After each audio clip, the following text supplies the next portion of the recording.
We have some breaking news. The Morrison government's controversial religious discrimination bills won't be debated in the Senate today. Let's take you straight to Canberra and live to our political reporter, Andrea Crothers.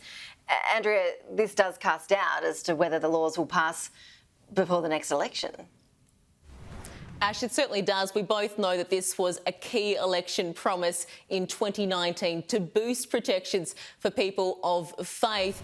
Now, that passed through the lower house overnight during that big marathon sitting, but not before some pretty significant changes to another bill that was also being dealt with at the same time. This was the Sex Discrimination Act, and where we saw 5 Liberal MPs, moderate MPs, cross the floor to join forces with Labor and crossbenchers in boosting further protections for transgender students to stop schools effectively from being able to expel them based on their identity, along with those of their particular sexuality. So the government today, if this was to go to the Senate, they were facing a pretty big decision whether they accept those amendments that had gone through despite their wishes or whether they fight it. Now, they had initially indicated they might be looking to try and roll back those amendments to their original plan.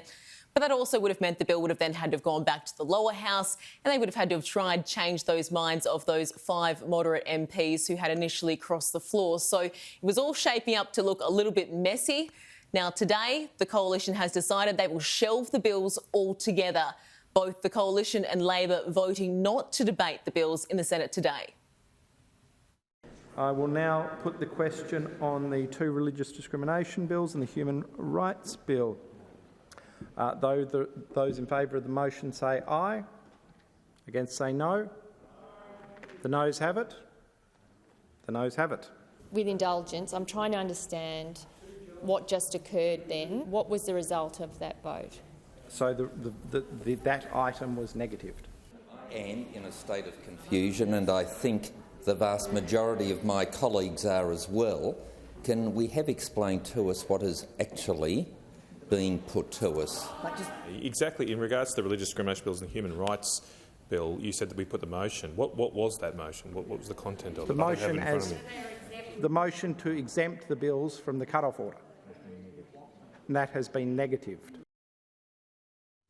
So as you can see, there appears to be some confusion there from both sides as to what that vote exactly was about, but ultimately, both sides decided they wouldn't go ahead with debating these particular bills today.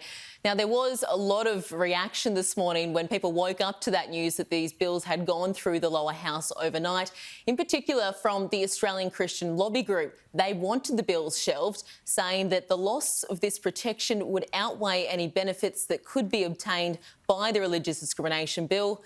The Australian Christian Lobby withdraws its support for the religious discrimination bill package and calls on the Morrison government to now withdraw the bills from the Senate. So that's exactly what has happened. Now, while the government particularly shelved the religious discrimination bill, Labor could have tried to push ahead with those, with the Sex Discrimination Act and the changes to go through there. But that would have also put them in a tough position, because we know that if they were to do that, get those protections in for transgender kids, it also could potentially risk alienating some of those voters of faith, which we saw was one of the big things to come out of the review in terms of that 2019 election loss. So what does this all mean from here now, Ash? Well, what it means is time's running out. There's just 3 Senate sitting days left until the next election, but those coincide with the March budget. And we know that when that comes around, the government won't want to be sitting there talking about these particular debate when they want the focus to be on the economy in the lead up to announcing that particular election campaign. So,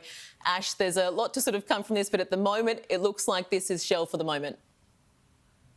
Andrea Crothers live in Canberra. Thank you.